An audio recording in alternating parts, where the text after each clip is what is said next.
Assalamualaikum warahmatullahi wabarakatuh. Berjumpa lagi dengan saya Muhammad Iqbal Tanjung. Kali ini kita membahas terkait tentang perselingkuhan. Wah, ini kayaknya kasus yang ditunggu-tunggu oleh ibu-ibu ya, khususnya ya.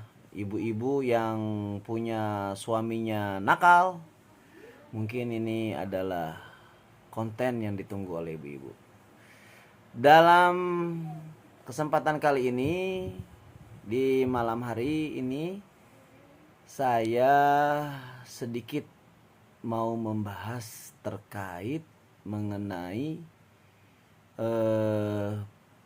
kasus perselingkuhan beserta pasalnya. Seperti apa sih yang akan dibahas nanti, gitu ya kan? Yang mungkin diperlukan beberapa sampai saat ini ya itu nanti akan memunculkan respon-respon yang entah seperti apa.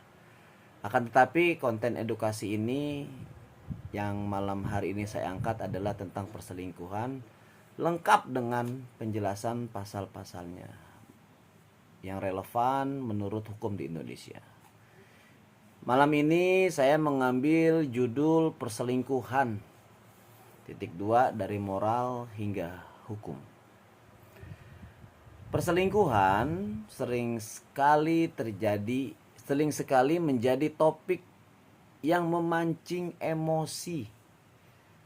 Selain menyakiti perasaan pasangan, juga memiliki konsekuensi moral dan sosial yang berat. Tetapi, tahukah Anda, perselingkuhan juga bisa berurusan dengan hukum di Indonesia? Mari kita bahas lebih dalam lagi. Kita bahas tentang definisi perselingkuhan. Perselingkuhan adalah pelanggaran kepercayaan dalam hubungan, terutama dalam pernikahan. Bentuknya bisa berupa hubungan emosional, fisik, ataupun keduanya dengan orang lain yang memang di luar dari pasangan resmi. Konsekuensi moral dan sosial perselingkuhan bisa merusak hubungan dan kepercayaan. Tidak hanya antara pasangan, tetapi juga berdampak pada anak, keluarga, dan keluarga besar. Dalam masyarakat yang kita sangat junjung tinggi nilai-nilai keluarga, perselingkuhan itu dianggap satu hal yang tabu. Perselingkuhan dalam hukum Indonesia, ya kan? Menurut hukum Indonesia, perselingkuhan bisa masuk ke ranah pidana ataupun perdata tergantung bentuk dan buktinya. Saya bahas satu persatu. Di poin A, saya bahas mengenai pasal 284 KUHP yang isinya pasal ini mengatur tentang tindak pidana perzinahan, yaitu hubungan seksual di luar pernikahan yang dilakukan oleh salah satu atau kedua belah pihak yang tidak terkait dengan pernikahan atau dilakukan oleh salah satu atau kedua pihak yang terkait pernikahan. Jadi dua-duanya ini masih dalam hubungan pernikahan. Hukuman maksimalnya itu adalah 9 bulan penjara. Nah, kemudian untuk menuntut korban atau pasangan sah harus melaporkan kejadian tersebut.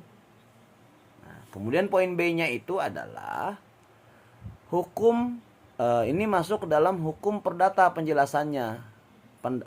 Menurut hukum perdata, perceraian dalam kasus pernikahan, perselingkuhan sering menjadi dasar gugatan cerai. Ini diatur dalam Undang-Undang Pasal 39 Nomor 1 Tahun 1974.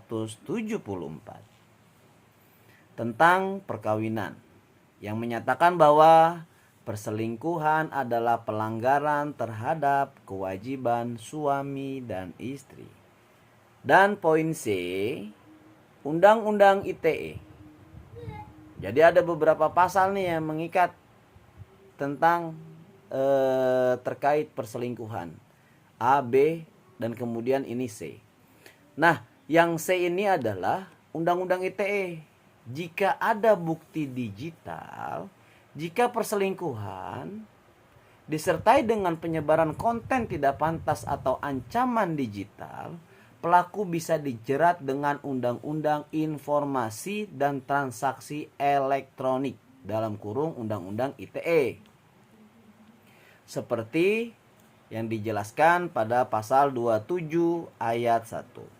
Apa sih yang harus dilakukan jika menjadi korban perselingkuhan? Jika Anda menjadi korban perselingkuhan, baik bapak-bapak atau ibu-ibu, berikut langkah-langkah yang bisa diambil. Kumpulkan semua bukti-bukti seperti foto, chat, ataupun mungkin ada saksi-saksi yang melihat pada kejadian waktu itu. Kemudian, konsultasikan dengan pengacara untuk memahami hak Anda. Pertimbangkan untuk berdamai atau melanjutkan ke proses hukum sesuai situasi yang ada.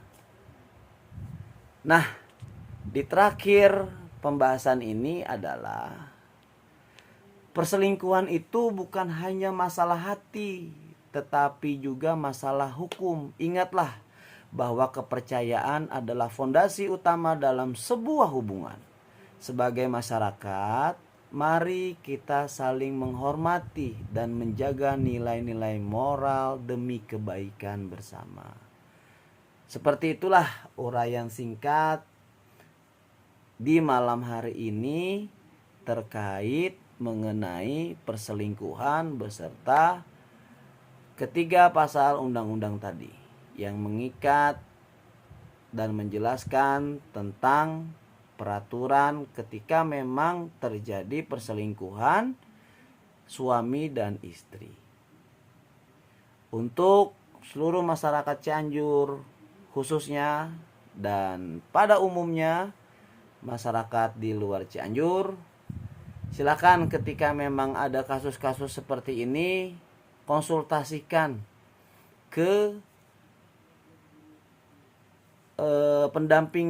pendampingan khusus seperti pengacara ataupun memang yang disediakan oleh negara itu adalah posbakum gitu ya kan. Silakan melakukan konsultasi ataupun mungkin bisa diobrolkan secara kekeluargaan.